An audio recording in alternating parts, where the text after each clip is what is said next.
First of all, it's a great pleasure to be here, and I thank the organizers for inviting me. So the work that I'm going to present is kind of an extension of what I presented in the last ISP's meeting 2016. This work was done in collaboration with Vered from Weizmann, Dimitri from Imperial, and this person Vasily from Warwick, and the funding was provided by SER. So in the last ISPC meeting, I had presented my work in this domain of Fermi accelerators, which are basically dynamical billiards with periodically oscillating boundaries. So they are of interest in engineering as well as physics, as well as in kind of maths, because they can answer some of the deep questions in the field of dynamical systems. So here basically we have these basic geometries of different shapes, and if these boundaries are static, then this particle undergoes elastic collisions with the boundaries, and its energy remains constant, just the direction of motion changes. But now if I start oscillating one of these boundaries, then at every collision with this oscillating boundary, its energy can decrease or increase. And the question that we ask is, as time goes to infinity, does the energy go to infinity or it remains bounded? So it has been shown earlier in the 1980s that if you take this rectangle, which is a one-dimensional system essentially, because there's nothing happening in the vertical direction, the particle's energy remains bounded, and the proof is very complicated, although it's a very simple system, but proving that this energy is bounded took almost 30 years. In the case of an ellipse, there is a very slow energy growth, but it is so slow that, effectively, practically there is not much of growth. If the system is chaotic, then it is known that the energy grows to infinity as time goes to infinity, but the growth rate is quadratic. So when I began my work in 2010, this was the status. So this was the first system which I showed as exponential energy growth. And the interesting thing is that earlier it was believed that to have energy growth, you need some kind of chaotic properties. But what we showed is that something that is much weaker than chaos can lead to energy growth, and also the growth can be exponential. This can be very interesting in applications because anything that is slower than exponential can be killed by some kind of dissipation. After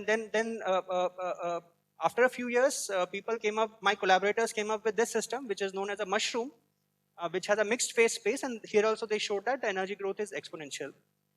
But here in all these works, there is one assumption, which is that the bar dynamics does not get affected by the particle hitting it. So even when my particle hits this bar, the particle energy changes, but the bar energy remains whatever it is. So now we have extended this to the case when the bar mass is finite, which means that the total energy is conserved, which means that every time the particle hits the bar, the bar energy also changes. And now instead of acceleration, the question is that what happens to the energy equilibration as time goes to infinity? So instead of acceleration, we now ask the question of equilibration. So when we started this work, of course, the first thing was to find out what is already known. So what we figured out is that there were two major results in this area by Nijdat Sinai in 2004 and by Paul Wright in 2007.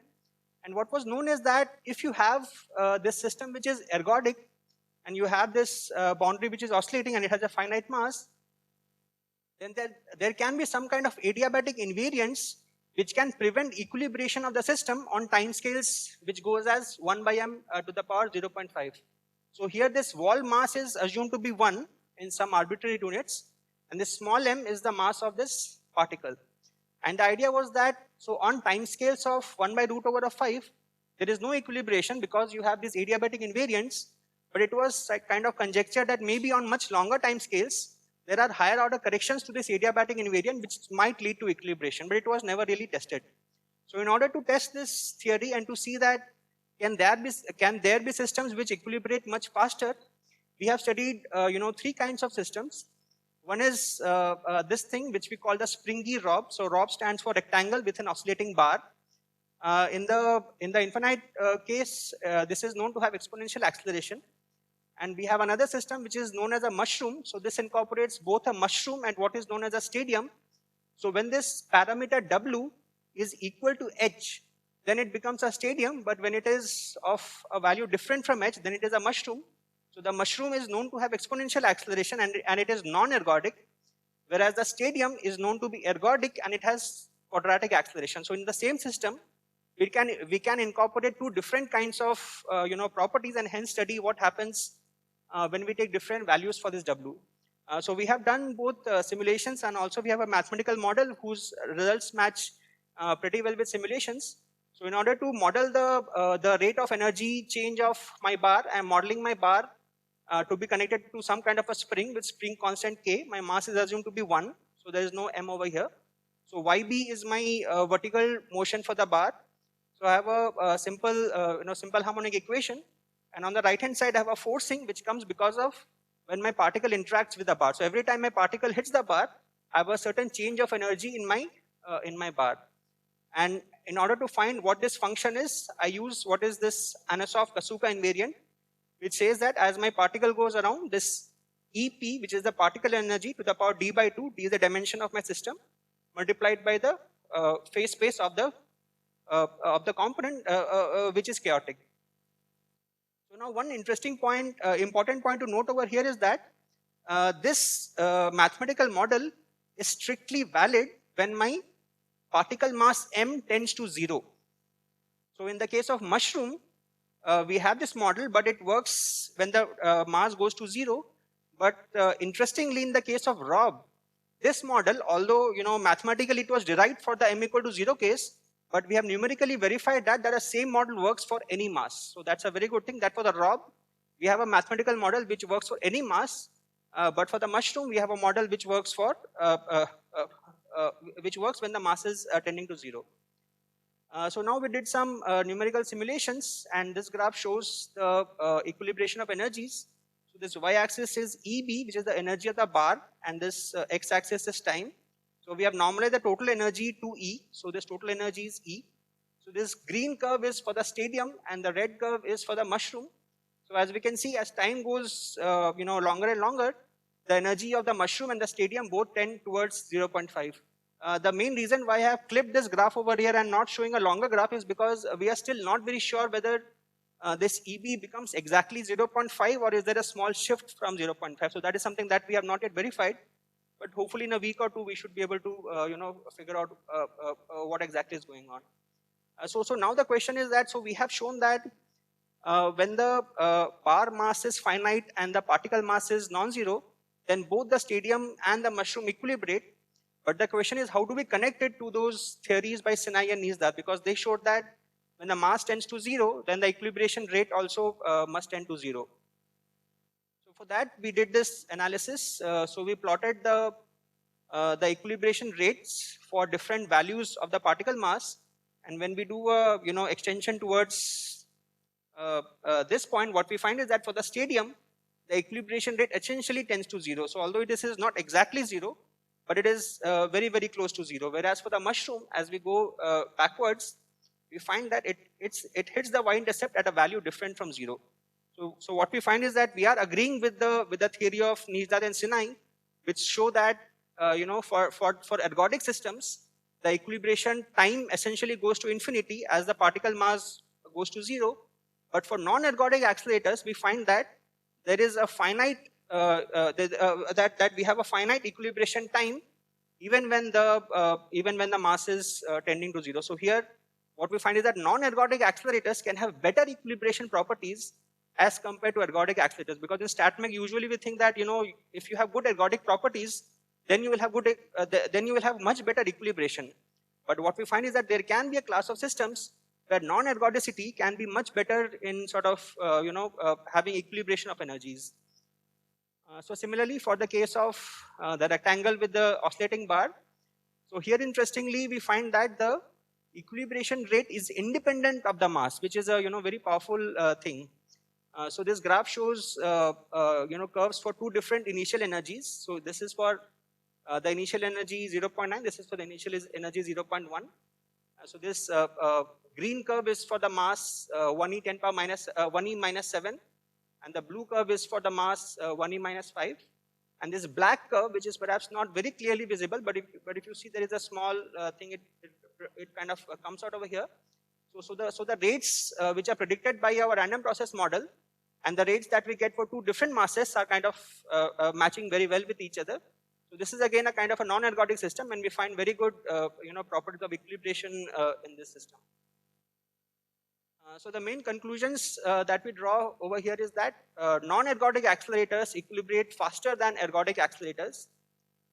Energy equilibration rate remains non-zero, for non-ergodic accelerators, even when the mass ratio tends to 0. So even when the particle mass tends to 0, I have a non-zero equilibration rate for non-ergodic accelerators. And very interestingly, the equilibration rate in Rob accelerators is independent of the mass ratio, which I believe is a very powerful result. So this manuscript is currently under preparation. It's almost ready, but hopefully in a week or two we'll be able to figure out some loose ends which are there and then submit. But one open problem which is very important, which needs to be understood, is that that we have this mathematical model and it works very well for the mushroom when the mass of the particle is 0.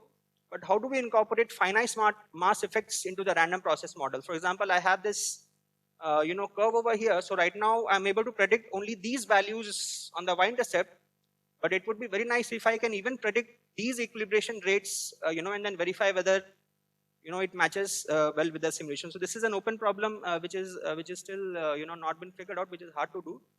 And since I have just 1 more minute, I would like to mention one more point which is very important, which is that so initially I mentioned that so when you have these kind of systems, I have acceleration over here, which means that my particle energy goes to infinity.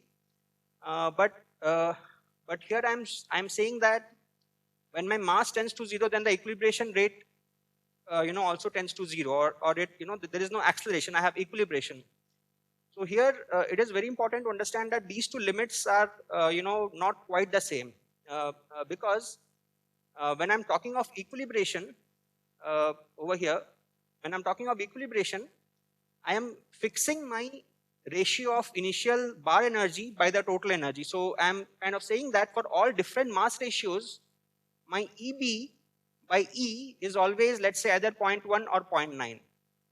But when I'm talking of acceleration, then my energy ratio initially is kind of 0, because initially I'm assuming I'm always starting with a certain finite energy no matter what my mass is. So there is just this one small point which is so that we do not confuse between acceleration and equilibration, that in both we talk about the limit of mass going to 0, but the initial conditions are kind of different. In one case the initial energy ratio is always a non-zero finite number, but in this case the initial energy ratio is kind of 0.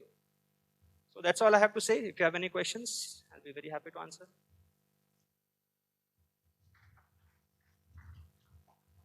So this equilibration time goes as square root of m. Is that true for any geometry?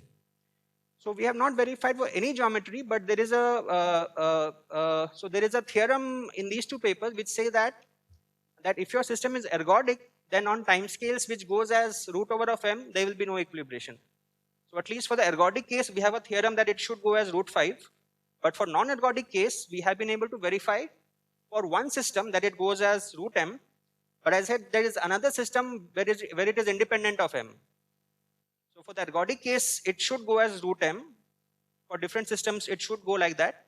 But for non-ergodic systems, we do not have a general theory in that regard. So when you say non-ergodic, there are certain regions of the space which particle cannot access, is it? Right.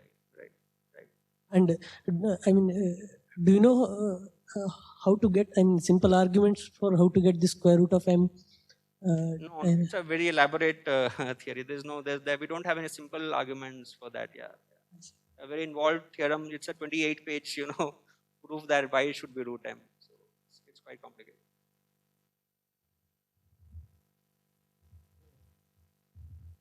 Any other question?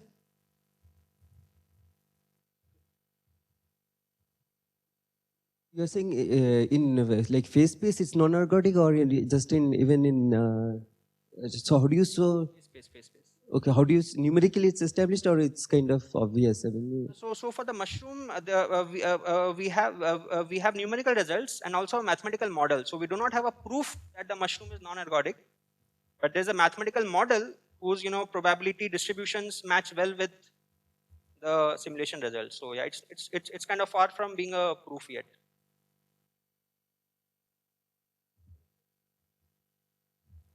Which one? This one? Yeah, sure. okay, let's thank all the speakers of this.